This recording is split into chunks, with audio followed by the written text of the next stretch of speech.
These are hazelnuts. So, just like that.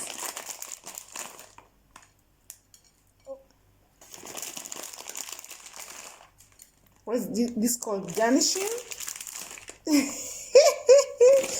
I don't know this term, so I think that's about enough. Yeah. These are raw hazelnuts. And for our drink, we are going to have blackberry juice. And on the side, black tea, like I said. So, yay! So let's test.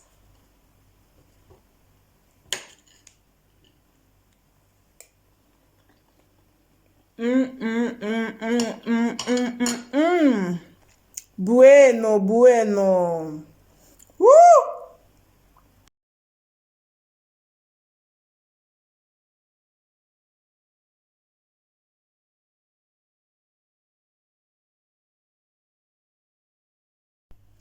All right, guys, it's been a minute since we last talked. So today I want to talk about how to get out of the ghetto, especially if you have African descent living in Kenya. Mabibi na mabwana, natumai kwamba mwanielewa. Wase wa mtaa, I got you. So, as a young teenager or as a young adult, you might be wondering that, wow, how do people get out of the hood and how do they make it big and, and I'm sure the same principles apply in different communities all over the world. But I'll talk about what I know. I'll talk about getting out of the hood in Kenya and how you can change your circumstances, change things for your family, for yourself, that kind of stuff. So, I'll be giving real life experiences, mine and people I know, and I hope this teaches you a thing or two.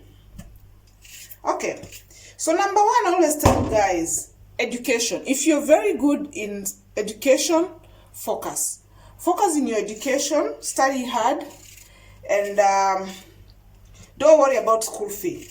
It's just, studying hard is like a business plan. When you have a very good business plan, you'll get financing. That's given. So, you study very hard. Someone will recognize your efforts. Someone will realize that you're a very brilliant student, and you'll get funding. You'll get scholarships. You'll get sponsors, name it. So that's number one. Study really hard. Now, let's keep it real. People in the hood, no matter how smart they are, they face different challenges. Studying at night without in a house that has no electricity, in a household where the kerosene lamp cannot be put on for many hours because you don't have that type of budget for kerosene. Now, this is the thing I always tell people. If you're smart, you're smart, all right? Now, your grades might not be as good as they could have been because you did not have enough time to study, number one. Number two, we all know people from poor backgrounds, they're involved in child labor. Let's just keep it real. You have to go, from school, you have to go and start working. And this could be working like in a farm to get money so you can pay school fee or buy food, help the family buy food. Or you're taking care of your siblings, you're doing all the house costs because your parents have to be somewhere else, So you have very limited time for studies. That's just the truth of the matter, as opposed to people who come from better backgrounds and they have house helps, they have people to help them even with their assignments. So you always have so much on your mind. House chores, you have to go and run an errand, you have to go and pika mandazi, enda utembeze tembeze, karanga njugu, tembeza tembeza, choma mahindi, chemsha mahindi, stuff like that. You're always doing something to also bring some money into the household, so your attention is all over the place. Don't worry. This is the thing I always tell people. Just do the best you can, all right? Do the best you can. But if for some reason you finish Form 4 and you end up with the average grades, don't give up. Don't give up. Apply to any college, university, name it. Look for sponsors. Look for sponsors, or just, again, go back to your hustling and paying for it yourself. But don't, let's say, for example, you went to a college to study a certificate. Don't get comfortable, and don't start a family too quickly. This is the other problem that people from the ghetto face. They start families too quickly. Take your time. So after you finish your college, the first certificate, now start strategizing how you're going for the second, for a diploma or a degree. Okay, so quite often after you've done a degree, if you had an average grade, and you've done a diploma, it's so easy then to upgrade to a degree in private universities. So now when you're making income, people from the hood have to be hardworking. There is no time for laziness. Hard work, hustling, hard work. So go hard in again. Go to a private university. Now remember, we agreed that you're a smart dude or a smart chick, all right? So I'm sure in university you're going to, you'll kill it. You kill it. And that's your moment to shine now. That's your moment to shine, okay?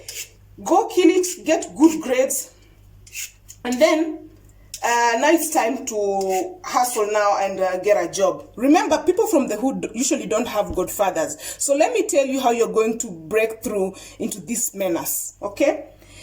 Number one, you have to have people's interpersonal skills. That's very good skills. Listening. Let's just put it under bracket. Communication skills. And number two, empathy skills. Number three, you have to be genuinely interested in solving problems. All right. So now we are there. You've gotten good grades. And now we are in the process of looking for a job. Remember, be genuinely interested in people, and be a good listener. Don't argue with anybody. Usipeleke ujeuri ya ghetto uko, just be humble. It is I'm not saying feel small. I'm saying be humble. Be humble.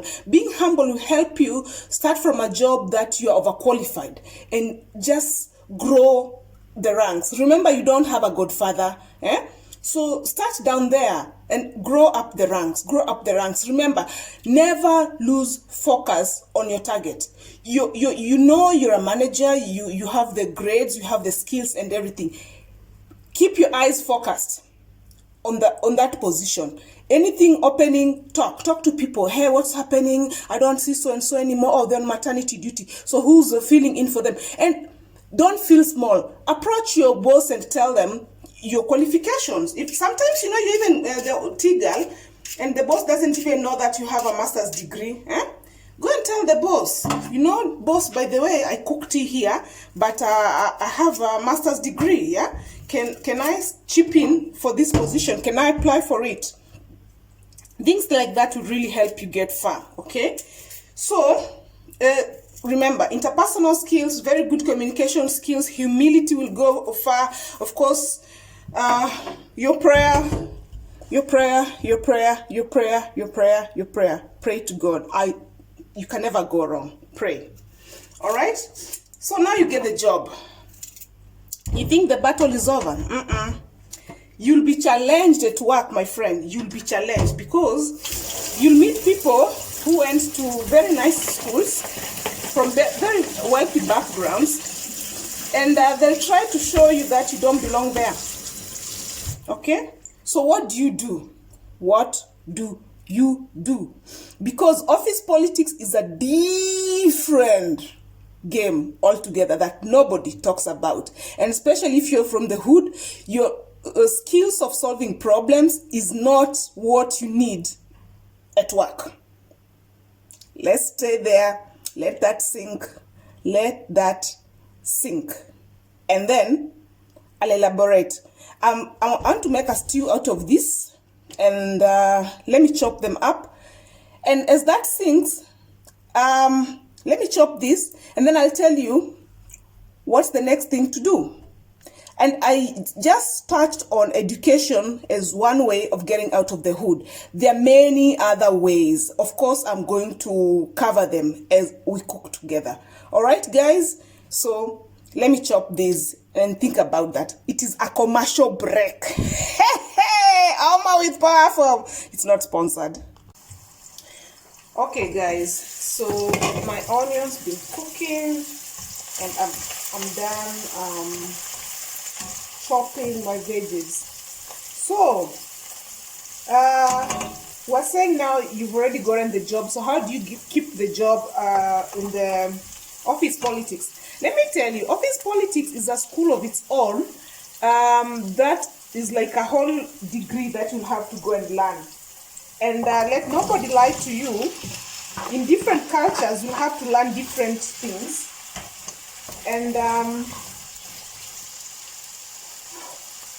resolving issues is one thing you absolutely need to learn afresh, number one. Number two, cultural differences. You find people from very fine backgrounds who know all the nice things and stuff like that. As a general rule, never feel small, number one. Number two, never let anybody intimidate you. Zero. Never let anybody intimidate you. They're all humans. There's nobody who's more human than the other. Never let anybody intimidate you. If you don't remember anything else I said, when you go to the boardroom and people want to be rude and treat you like crap, don't let anybody intimidate you. As a matter of fact, if you're a Christian, go back to the Bible and remember when the man of God told the other that there are more within us than those around us. You know? So God is always with you to keep you safe and to keep you guarded. So don't worry. Don't let anybody intimidate you. Let nobody ever instill fear in you. Because that's how they beat you. They first beat you psychologically by making you feel small through intimidation. So never allow that. Never allow that. Okay? But don't be rude. That does not give you permission to be rude. Don't be rude. Don't be arrogant. But don't let anybody intimidate you. Be kind. Be professional. And be very reasonable. That's all I can say. That's all keeps me afloat. In a different culture, with different type of personalities. Yeah. Just remember those things. And learn people's culture, learn the organizational culture, and play by the rules. Simple. Play by the rules. Okay? No need to be all ghetto and abusing people and using foul language. As a matter of fact, never use foul language in the office. It's just distasteful. Don't be dragged into that nonsense.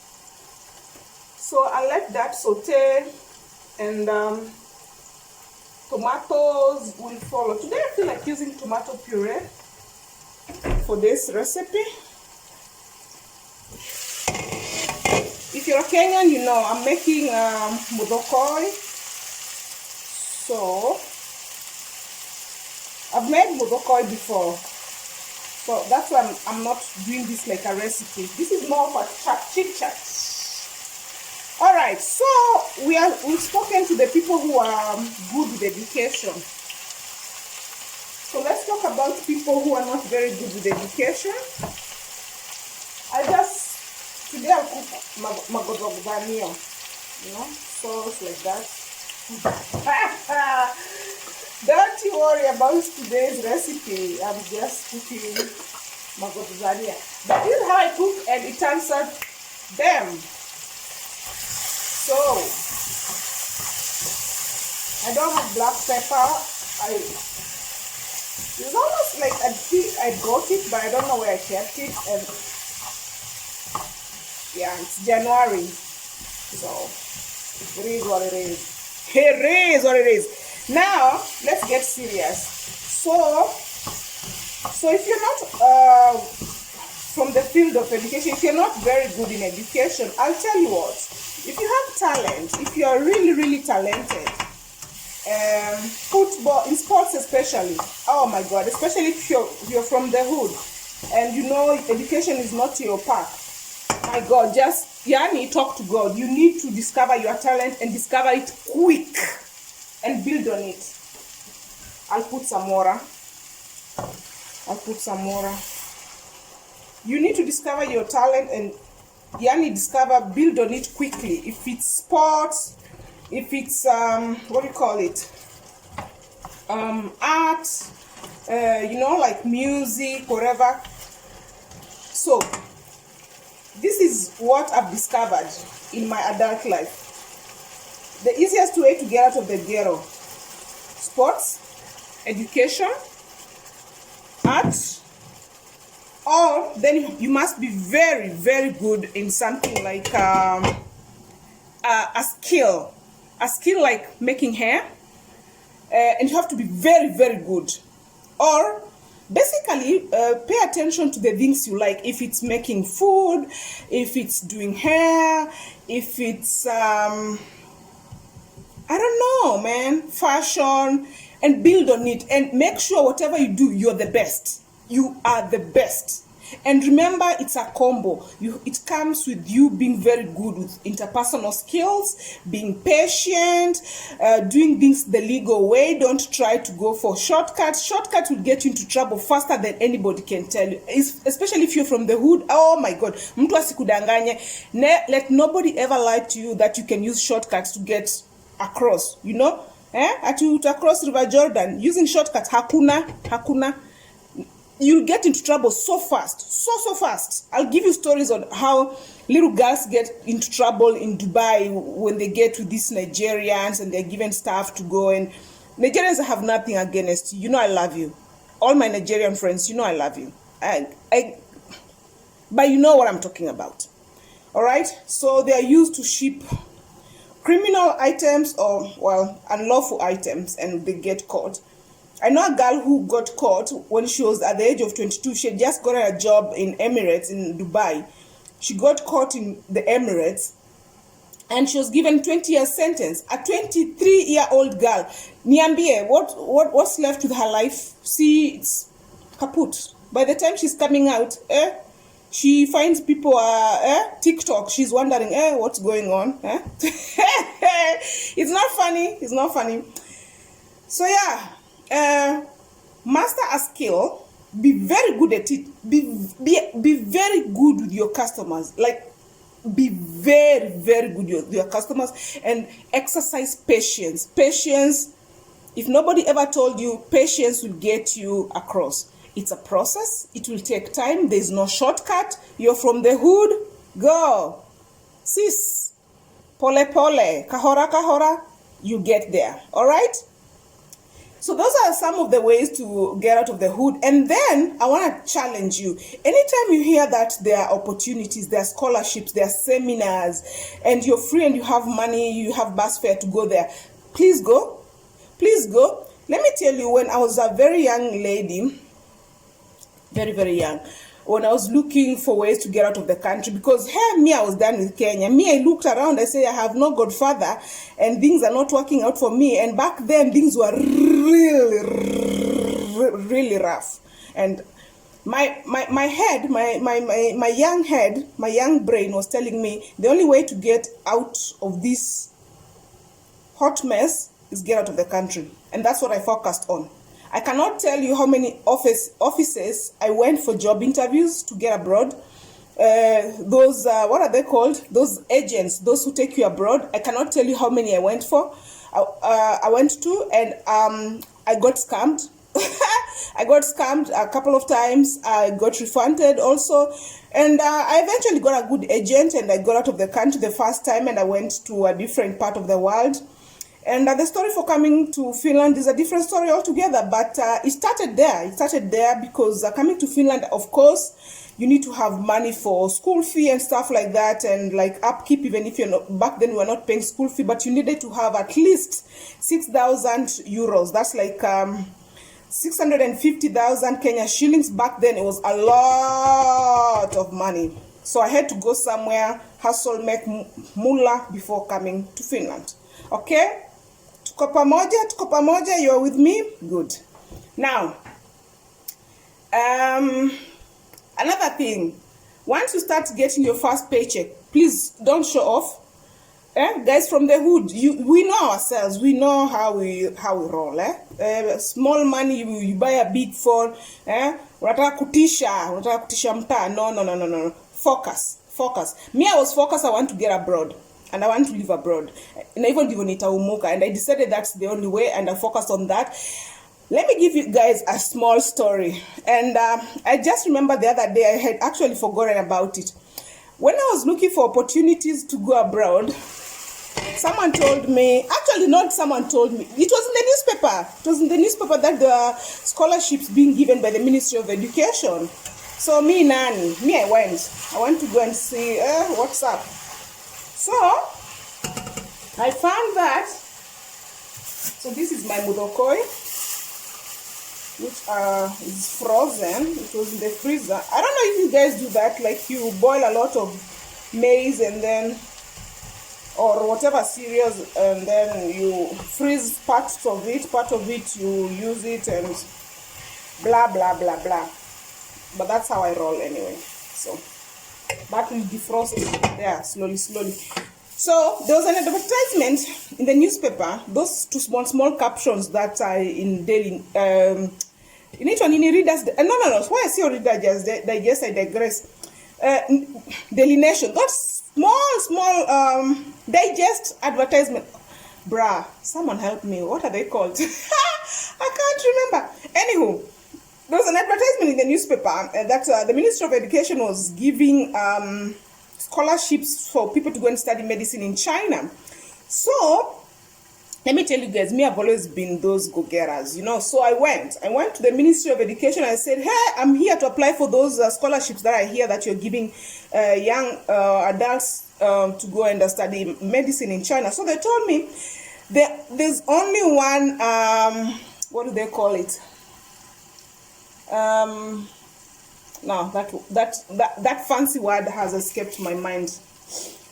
Anywho, I was told the only requirement basically is that I need to go there when I have already studied Chinese language to the average level. So that was my challenge. I had not taken any Chinese classes, and I thought about learning the new alphabetical order and everything, and I was like, hey, how long will it take me to learn Chinese? I said, it was nice meeting you. Time is not on my side, Time is not on my side. Me, I want something that is going to work haraka. And by the way, they needed someone who had gotten a C+ and above in Form 4, which majority of us had. But hey, studying Chinese. But let me tell you, sometimes I look back and I'm like, probably I knew I had other options, and that's why I just wasn't really bothered. Because that time people were going to America, left, right, center, Canada, UK, nini. So me, I said, no. These Chinese manenos, not today. So I dropped the offer. The lady even gave me the form. She said, imagine there are some girls here who just came here last year, and I gave them, and I told them where to go and study Chinese. And today we just saw off some of them. They went to China to study medicine. And I was just thinking, a whole year I study language. Me, not me. Me, kwanza, I want to make money, haraka. Quickly. So I left. Okay. But, long story short, is to say that there are always opportunities. Yeah, I was looking for that fancy word. The caviar is that you had to know Chinese language first to get the scholarship. Before even you go to China, you needed to have learned Chinese at home. Well, the Chinese people don't joke. You don't go there at least speaking Swahili or Sheng. You have to go there ready. So yeah, so that's how I missed my opportunity on becoming a Chinese doctor. It sounds so corny, sorry. There's nothing wrong with being a Chinese doctor, it just sounds so corny. Yeah, but opportunities are always there. If you're from the hood and you're struggling, just go to the ministry, go introduce yourself, ask them what opportunities they have. You never know. You never know. And mudokoi, as you all know, is a mix of maize and beans. So our beans are going to join us at this level. And if someone is wondering, hey, what is this mudokoi? Let me show you guys how mudokoi looks like when it's not cooked. Because this basically just maize that I have boiled, but it's not just any maize. It's not just any corn. Let me show you what type of corn I'm talking about. I'll cover this and let it cook slowly at very low heat. But let me show you what mudokoi is otherwise before I end up this conversation. So, this is mudokoi. It doesn't have to be the yellow maize, it can be the white maize, but basically this is mudokoi. This is how it looks like. Alright guys. Yeah. So in the community I come from, we eat a lot this mudokoi, which you can add whichever vegetables you want, or you can just basically fry the maize and beans with tomato and onions. That's how most people eat it. But in our household, we always had carrots and potatoes mixed in the mix, or cabbages, white cabbages. So those are the different ways of getting out of the hood. And I really hope any young, I really hope as a young person, you've learned a thing or two about the story, and you're going to make the best of any opportunity you get. Don't be discouraged. Don't be discouraged. Sometimes life is not easy, and we all start different. We all start from different parts in life. They say kila mtu zaliwa na sahani yake. I think what I've come to understand by that phrase is that some people can vividly see, like there's a light. There's always a light. This is the thing. There's always a light. It's just that for some people it's so obvious. Okay? For some people it's so obvious. It's there. For others, you have to like remove to things that are blocking you for you to see it. But other than that, there's hope. There's so much you can do. And next time we are going to discuss different hustles that you can do in 2021 amidst all these pandemic shenanigans to still make your money in the right way, and to not depend on anyone. All right, but for now, I'm gonna wait for this to get ready. Kenyans, you know how we take mudokoi, you know, sturungi, black tea, and mudokoi. That's what's up. So that's what I'm going to prepare. I'm going to, I don't have some ketepa, but whatever, I'll use what I have. I have some black tea. So I'm going to boil some more and have black tea with my mudokoi. But I want to give thanks to all of you for coming to watch my video and watching it all the way up to here. And I want to urge you to kindly subscribe to my channel. And yeah, be safe, keep well, eat healthy. If you're living in Europe or America, we all know it's winter time. Take your vitamin D. Take your vitamin D, guys. You know, it's very, very crucial. Take your vitamin D, take your vitamin C to stay afloat, to stay healthy.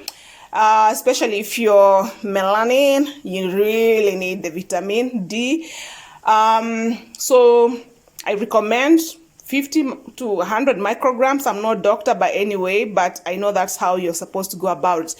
So, because if you don't have vitamin D, you know, the fatigue and the aches and your bones are suffering, you know. And one way to know that actually you're, of course, the fatigue, that you're lacking vitamin D, of course, the fatigue and all of that. But even your bones will tell you. For me, my nails grow very well during summer. And when I take my supplements, my nails grow. When I don't take my supplements, nails breaking, there are no nails on that hand. Yeah, so I can always tell when I'm running low. So learn your body, take rest, keep warm, and that's it. I'm happy that you are here to watch my content. I hope that you enjoyed it. And thanks. Let's meet in the next video. As usual, be kind to your neighbor, be good to yourself. Adios, muchachos. Bye.